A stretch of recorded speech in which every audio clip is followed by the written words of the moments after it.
Hello everyone. This is the second video for the third class of social psychological perspectives on health.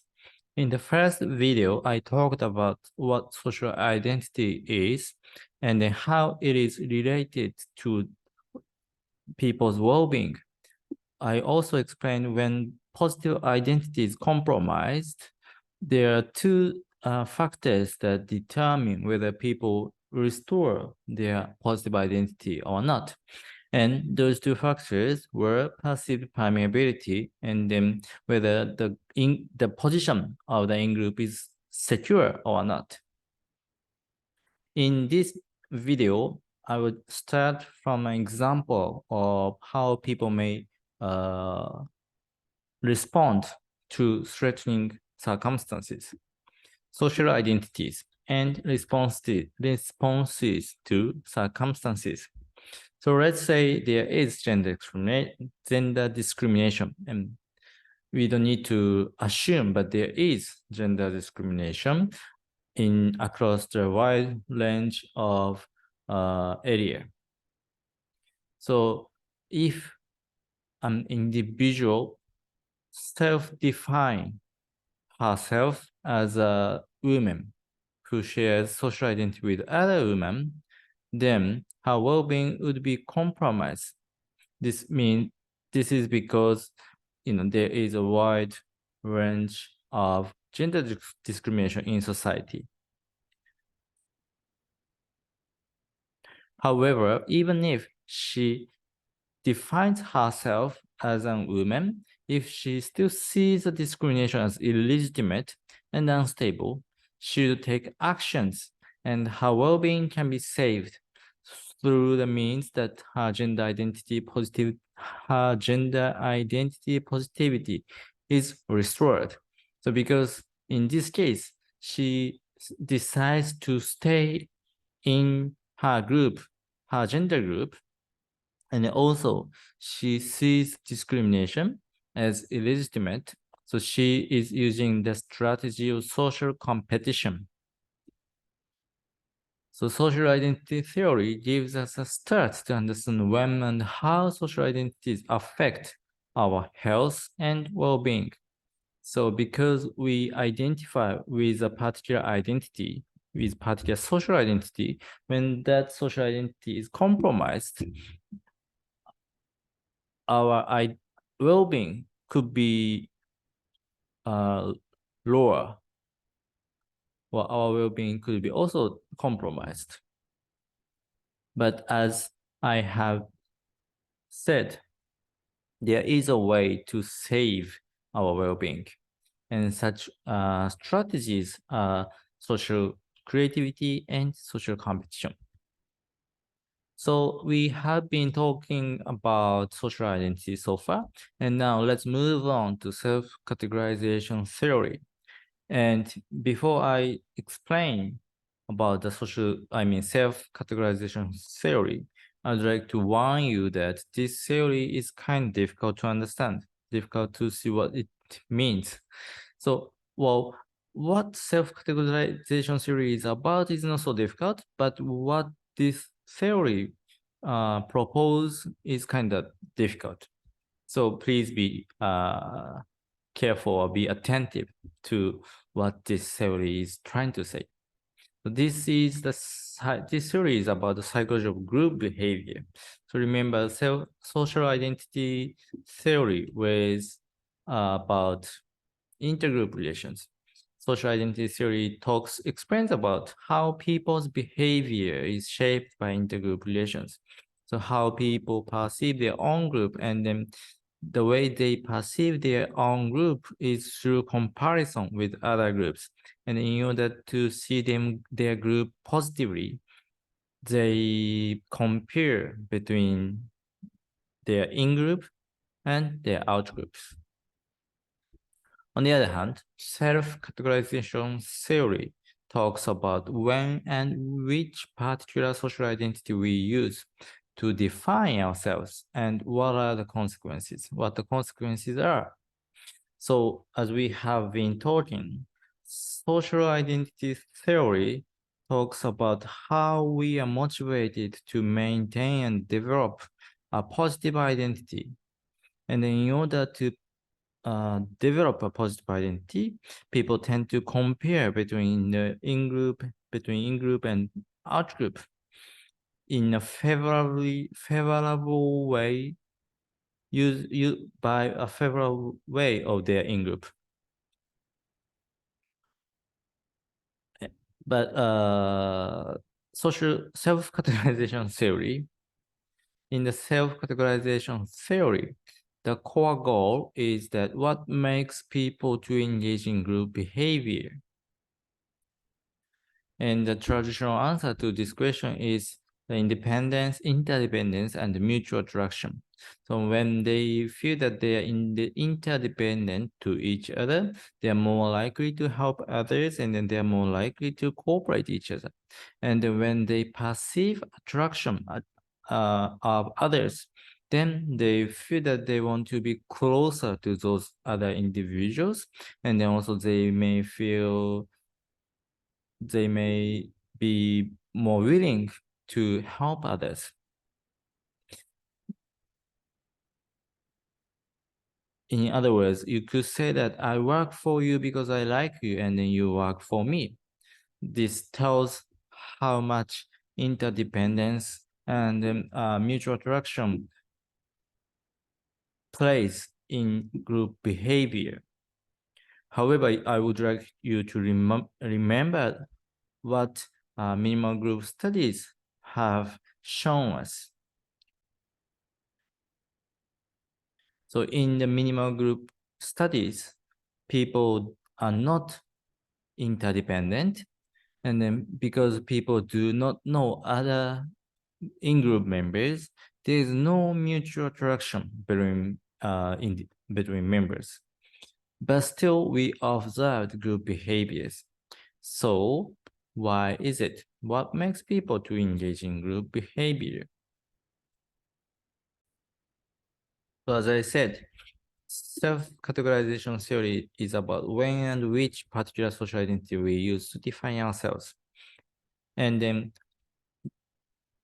this question, what makes people to engage in group behaviors, is about the later part of the sentence, what the consequences are. When we define ourselves in terms of groups or social identity, what the consequences are? What are the consequences? Okay, and then I would like to start from how we identify or how we define ourselves first. So the most important term in self-categorization theory is depersonalization. And this is a process of defining oneself in terms of social identity. As one's social identity becomes more important or more salient, one's perception of the world and one's act are determined by the sense of oneself as a group member, as rather than as a unique individual, I. And this process or this change is called depersonalization. And depersonalization can be also said as a process of self-stereotyping, seeing oneself with a set of stereotypes shared with other in-group members. We often use stereotypes to see other group members, the members of other groups. Like we often talk about what total university students look like, or American people are like. But here, what this is saying is that we also use stereotypes to define ourselves. So when we strongly identify with this Japanese identity, we will explain about ourselves using stereotypes of Japanese. So there is an example of a doctor in the textbook. So this example says that doctor would be totally different when he or she is on the street and when he or she is at the hospital. When do doctors ask to remove clothes or tell medical history? When they are on the street or when they are at the hospital? Obvious answer is that when they are at the hospital, and this is because when they are at hospital, they define themselves as a doctor, and then they try to behave through the process of self-stereotyping. People have stereotypes about how doctors should behave. Doctors should ask people to remove their clothes so that they can see what's wrong with patients. And then also doctors ask people to tell medical history, but they do not these things on the street, or they would be looked very strange. This is because the reason why doctors do not do these things is that they do not define themselves as a doctor on the street. Instead, they may use unique individual as they may define themselves as a unique individual. Okay, so these propositions or these statements can be formed as a hypothesis 8, the norm enactment hypothesis, when and to the extent that a person defines themselves in terms of a given social identity, they will enact or at least strive to enact the norms and the values associated with that identity. So when people define themselves in terms of a given social identity, or when they strongly identify with a particular group, they will try to use the norms and values, or they will basically use these norms and values as a guideline on how they think and what they do. And this is done through the process of depersonalization. So the process of depersonalization, this is a schematic representation of depersonalization. So look at the person blue. In this, on the picture left, person blue. Yep. Person blue think that he or she as an individual, and then person blue thinks that he or she is different from other people green.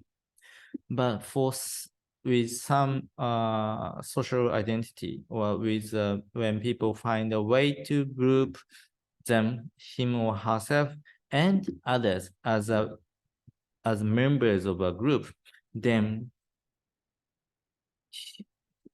person blue no longer see difference between oneself and others, and then instead he or she will define him or herself using the stereotypes associated with this social identity. This is a process of depersonalization.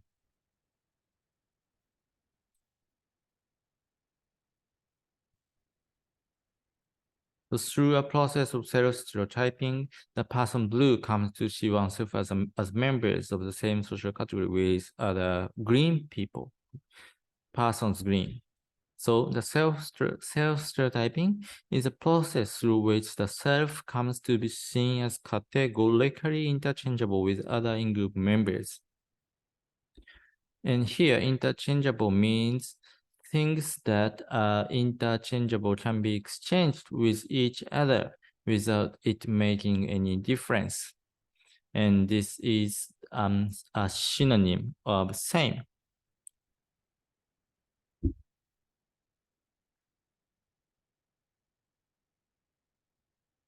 So let's say you want to see a doctor, and there are two doctors at the hospital, Carly and Mike. Maybe they look different, and then their gender may be different, but when they are defined or when they are categorized as as doctors, then seeing either of them would produce same consequences because they would behave as a doctor, and then they strive to enact the norms and the values associated with the social identity of doctor. So through this, because we know that doctors would define themselves as doctors and then behave like doctors, we assume that regardless of which doctor we will be seeing, we should be okay. They should tell us what's wrong in our body, and then we should be saved by seeing doctors. And then depersonalization may sound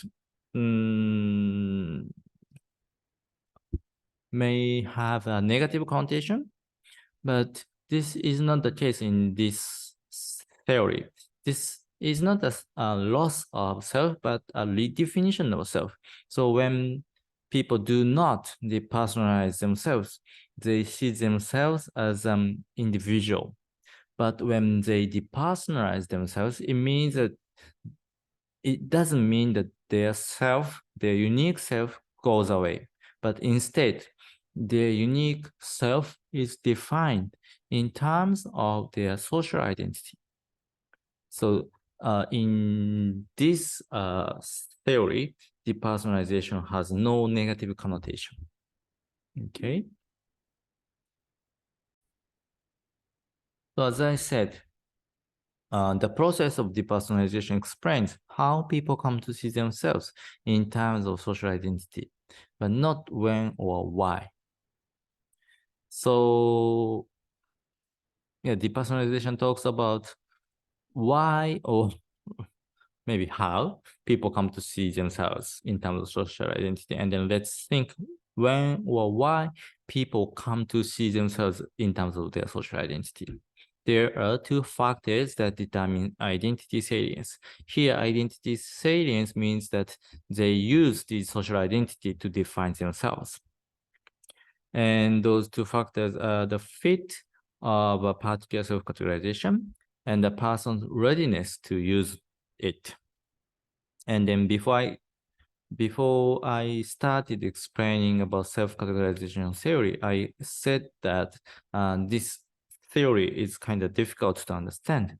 And this difficulty mainly comes from the term of fit. Okay, so be attentive or please pay attention to what I'm going to say. Or maybe you want to read through the textbook. The fit refers to the extent to which a particular self-categorization allows individuals to make sense of themselves in the context at hand and the likeliness that individuals define themselves with that group. It was a pretty long sentence. So basically, fit refers to the extent whether using a particular category is meaningful to define oneself and others as members of same group or as a member of in-group and out-group. And also fit refers to the likeliness that people use that category to define themselves. Okay, so as you can see, there are two kinds of fit, and then let's see one by one. Fit depends on two factors, within group and intergroup similarity. This is called comparative fit. For example, depressed people are more alike each other than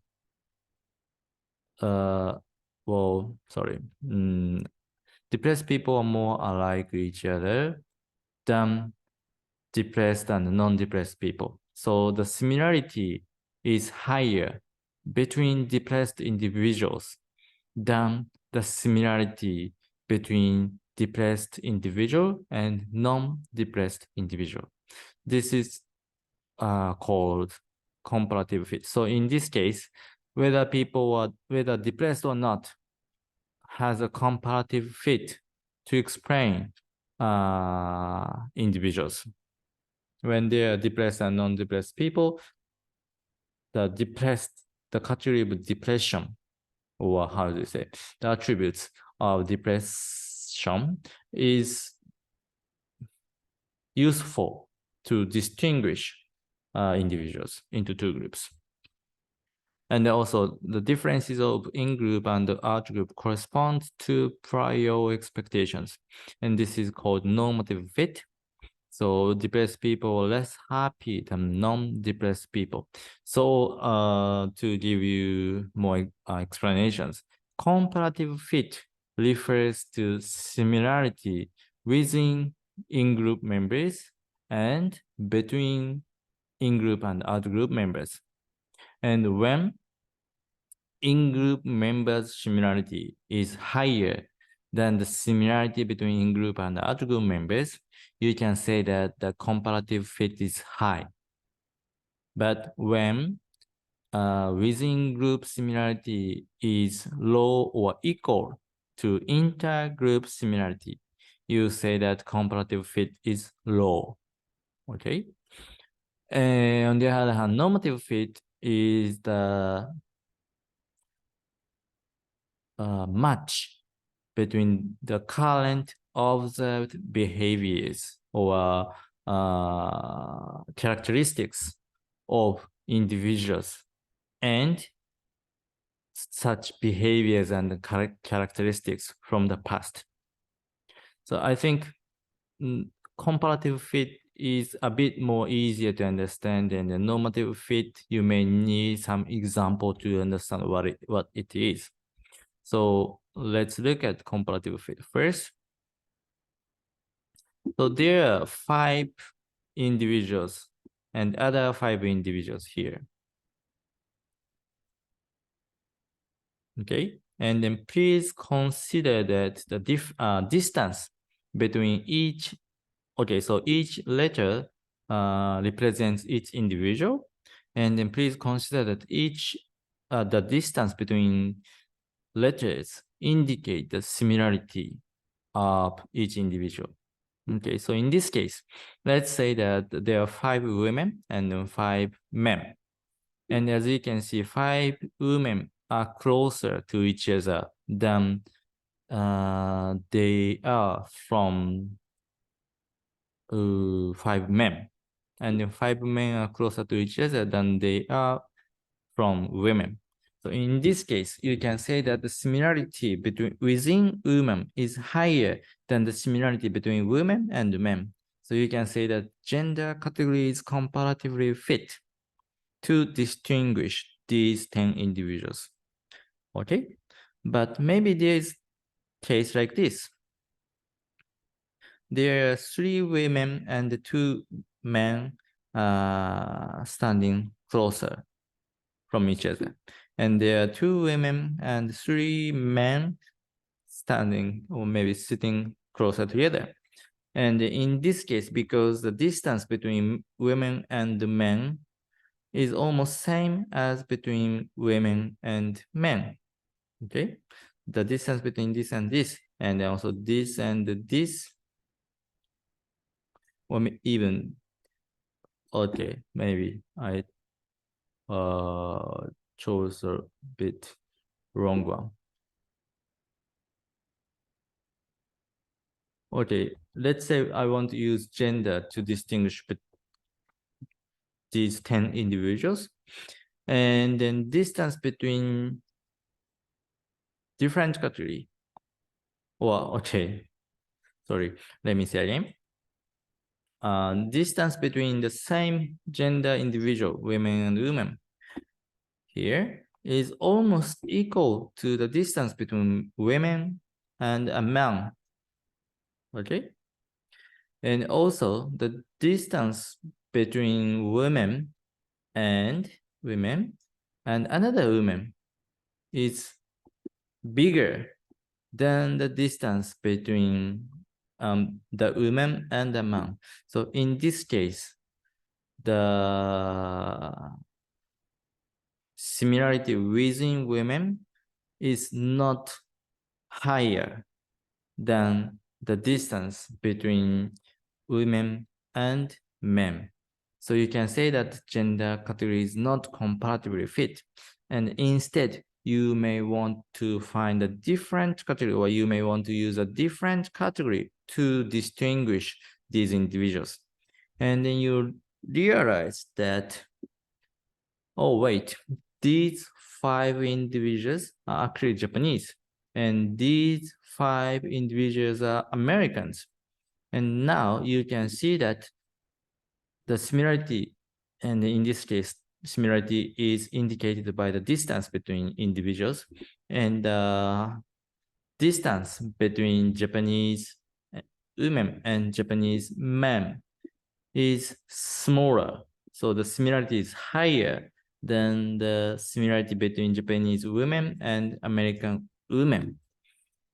So in this case, nationality is comparatively fit. It makes more sense to define these individuals in terms of their nationality. Okay, so these are the comparative fit, the examples of comparative fit. Next, let's look at the normative fit.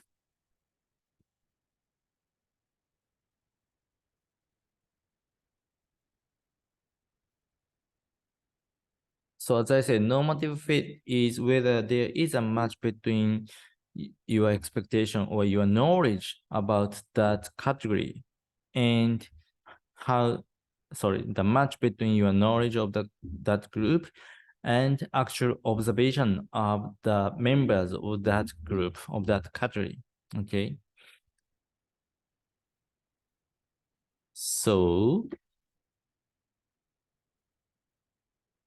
for example, you think that Japanese people eat rice and then bow each other when they meet.